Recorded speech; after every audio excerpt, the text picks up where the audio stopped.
दसम भाव में सूर्यदेव। जय माता की।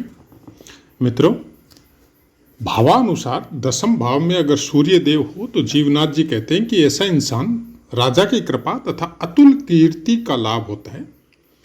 परिश्रम से सहसा कार्य सिद्धि होती, लेकिन माता पिता और बंधुजनों को इनकी वजह से कुछ न कुछ कष्ट जीवन में लगा रहता है। यह थी भावानुसार हम लोगों की चर्चा है तुला लगन की, और तुला लगन में सूर्यदेव लाभेश होते।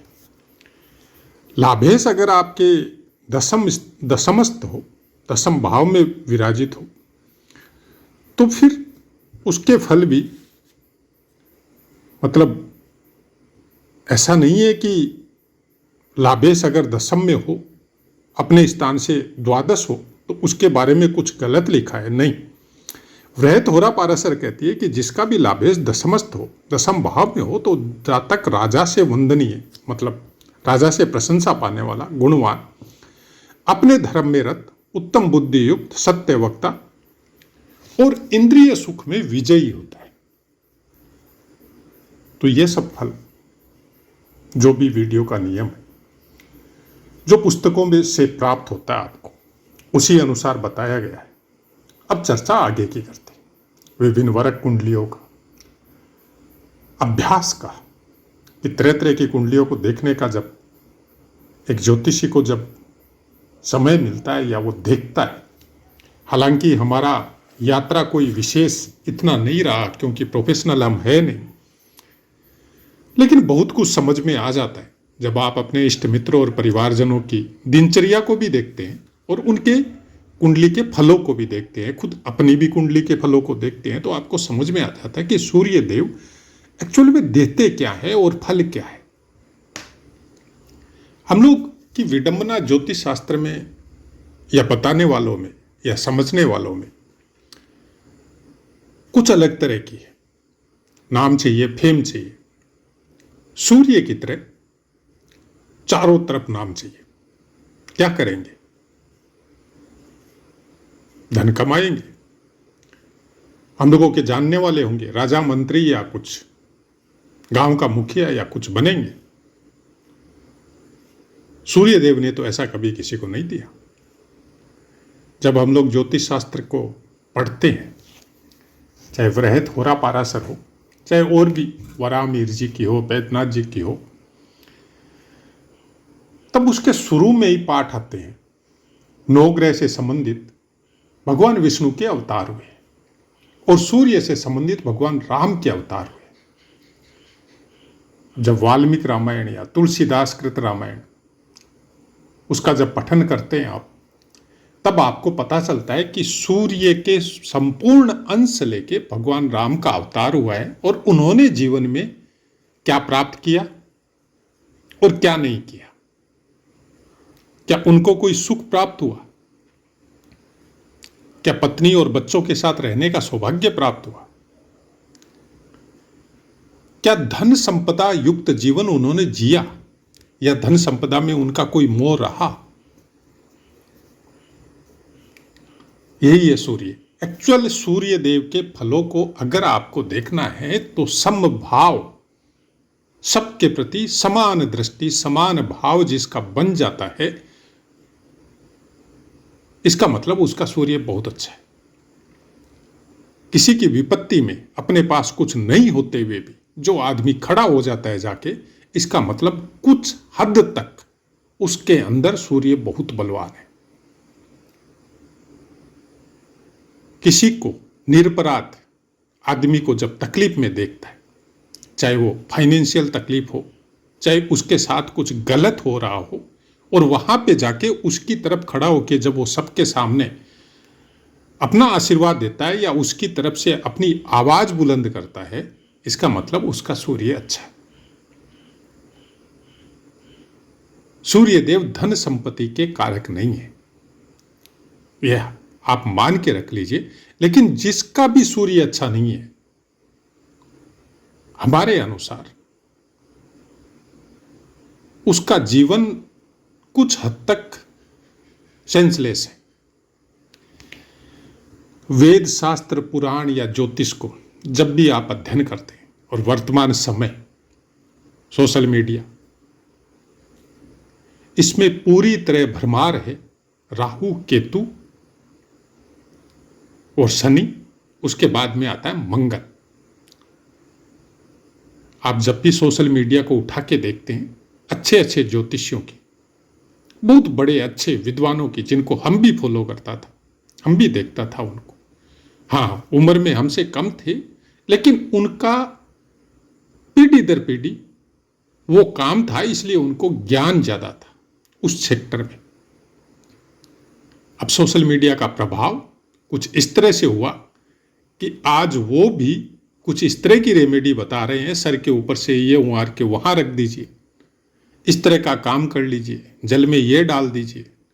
मतलब आप सोचो कि वैदिक ज्योतिष का इतना अच्छा ज्ञान होके अपने व्यू के लिए आदमी मतलब किस तरह से उस ज्ञान को, उसका असर नहीं होता है, बहुत होता है। वही एक कारण है कि हर पाठ को हम इतना डीपली समझाते हैं, इतना अच्छे से समझाने का कोशिश करते हैं। हम एक ही पाठ में पूरे के पूरे 12 भावों को नहीं लेते। दसम स्थान आपका कर्म क्षेत्र है, और सूर्य जब यहां बैठता है तो आपको यह आदेशित करता है। सूर्य रिक्वेस्ट नहीं करता है, सूर्य ग्रहों का राजा है। यह आपको रिक्वेस्ट नहीं करता है, यह आपको आदेश देता है कि आपको किसी के साथ कभी भी अन्याय नहीं करना है। आपको किसी के साथ कभी भी धन का, स्त्री का या और भी कोई लोभवश कुछ पाप कर्म नहीं करना है। अब बोलने को बोल सकते हैं, आपके साथ हो रहा है, भोग लीजिए। सूर्य दशम में बैठा है, आपके अंदर इतनी ऊर्जा है कि कोई भी दुख तकलीफ आप इजीली भोग के, हंसते हुए भोग के निकल सकते हैं और अपनी यात्रा को बहुत आनंदित बना सकते हैं। मतलब कुछ तो प्रारब्ध ऐसा था आपका, कुछ तो सत्कर्म आपने पिछले जन्मों में किए थे, जिसकी वजह से आपको सूर्य दशमस्त प्राप्त हुआ है। लेकिन करक लगन है और अपने स्थान से द्वादश है, उसका भी फल आएगा। आप अपनी महत्वाकांक्षाओं का खर्चा करेंगे, मतलब आप अपनी महत्वाकांक्षा या अपनी इच्छा या अपना लाभ कुछ इस तरह से डिस्ट्रीब्यूट करेंगे या इस तरह से उसका भोग करेंगे कि एक समय में आपके पास वो शक्ति बचेगी नहीं। कर्क राशि में, चंद्रमा की राशि में, जल तत्व में अग्नि तत्व कोई विशेष अच्छे फल आपको तब तक नहीं देते जब तक आप अपने जल तत्व को संभाल के नहीं रखते। यहां पे आपके एरोगेन को जरूरत से ज्यादा बढ़ा देता है। छोटी छोटी बातों पे ईगो इश्यू बन जाता है। जब कर्क में सूर्य होता है और उस स्थान से संबंधित होता है जो कर्म क्षेत्र है, अगर दूसरे स्थान में हो तो दूसरे स्थान से संबंधित फलों को आएगा। आप जब भी बिजनेस में जाएंगे, प्रोफेशन में जाएंगे, व्यापार में जाएंगे या सर्विस में जाएंगे, अपने उच्च अधिकारियों से जब वार्तालाप करेंगे और कुछ बात ऐसी उन्होंने बोल दी जो आपको पसंद नहीं है और पद और स्थान में आप उनसे डाउन है, तो आपको सहन नहीं होगा। आप या तो तुरंत रिप्लाई देंगे या फिर बुद्ध वाली बुद्धि को यूज करेंगे अपनी दुश्मनी निकालने के लिए। उसके साथ अगर राहु केतु कुछ ऐसे स्थान पे या शनि ऐसे स्थान पे बैठे हुए हैं जिसमें बुद्धि का लेवल थोड़ा अलग स्तर का हो जाता है, उस लेवल में चले गए तो फिर सूर्य ये गिन गिन के बदले लेगा आपसे, छोड़ेगा नहीं है। बशर्ते ये चाहे कर्क राशि में हो, लेकिन ये दसम भाव में है और दसम भाव का सूर्य नॉर्मली इंसान को बहुत फेमस बनाता है और सत्कार्यों के द्वारा फेमस बनाता है। ऐसा इंसान गांव, समाज या परिवार में भी अपने कुटुंब का पालन करने वाला, अपने माता पिता की भक्ति करने वाला। हाँ, ये अलग बात है कि इनकी ऊर्जा की वजह से माता को खासकर कुछ ज्यादा तकलीफ हो सकती, क्योंकि बैठा भी कर्क राशि में है और दसम स्थान में बैठ के अपनी पूर्ण दृष्टि भी चतुर्थ स्थान पे देता है, तो कुछ शारीरिक पीड़ाएं आ सकती है। कोशिश करें जितना हो सके जन्म स्थान से दूर जाके प्रोग्रेस करेंगे। और ये हकीकत भी है, क्योंकि एकादश स्थान से द्वादश जब बैठता है तो आपको हर हालत में जब उसका समय आएगा वो आपको जन्म स्थान से, चाहे परिवार सहित चाहे आपको अलोन, ये दूर लेके जाएगा। एक जगह कर्क राशि में बैठा हुआ एक जगह टिकने नहीं देगा। अगर गवर्नमेंट सर्विस में है तो बार बार चेंज होना पड़ेगा। अगर राजनीति के सेक्टर में है तो कभी कौन सा पद और कभी कौन सा पद निरंतर आपके साथ लगा रहेगा।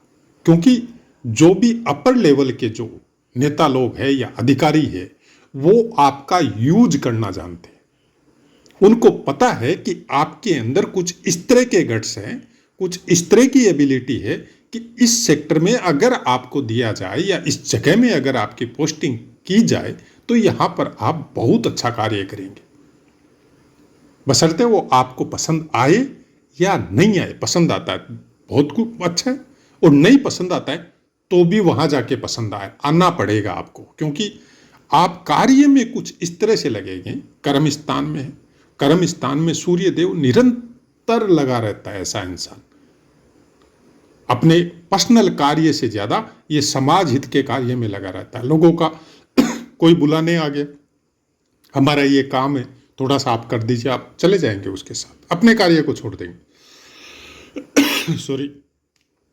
तो ऐसा सूर्य, हम ये बोलते हैं कि जब भी दसम स्थान में सूर्य देव, चाहे कोई भी लगन हो, चाहे नीच के हो चाहे उच्च के हो, आपको उस सूर्य को संभाल के रखना है। अगर आपने संभाल के रखा है, अच्छे से रखा है, उसके अनुसार अपने कार्य किए, तो धन आपके पास कम हो सकता है, बेसी हो सकता है, लेकिन आप फेमस जरूर होंगे। लोगों को भला करने की वजह से, लोगों को हेल्प करने की वजह से, अपने समकक्ष या अपने से नीचे वालों को कुछ इस तरह से देखभाल करते हैं जैसे पिता अपने पुत्र पुत्रियों की या अपने परिवार की देखभाल करता है। वो परिवार भी हो सकता है, वो गांव समाज भी हो सकता है, या आप कोई बहुत ऊंची पोस्ट पे है तो वहां पे आपको डिस्ट्रिक्ट लेवल पे या स्टेट लेवल पे बहुतों की देखभाल करनी है, तो वैसा कुछ भी हो सकता है। दसम स्थान का सूर्य देव प्राय कर अच्छा होता है, हम लोग बिगाड़ लेते हैं। हम लोग कुछ इस तरह के कर्म जो वर्तमान परिस्थिति में चल रहे हैं, सोशल मीडिया में जाओ तो सिवाय गाली गलौज के कुछ नहीं मिलता। हम लोग पंथ धर्म समाज कुछ इस तरह से बढ़ चुके, कुछ इस तरह की आईडी के द्वारा इस तरह के फेक नैरेटिव चलाए जा रहे हैं कि सबके अंदर घृणा का भाव एक दूसरे के प्रति बैठते जा रहा है। दूर हो जाइए, क्योंकि दसम स्थान में सूर्य देव है तो इस चीज से दूर होइए। आप खुद अपने आप में सोशल मीडिया है, आपके अंदर इतनी शक्ति और इतना पावर है कि आप बहुत कुछ कर सकते हैं और बहुतों का लालन पालन कर सकते हैं, बहुतों को रास्ता दिखा सकते हैं। तो आशा है मित्रों पाठ समझ में आया होगा। अब अपनी वाणी को विराम देते हैं, आपसे आज्ञा लेते। जय माता।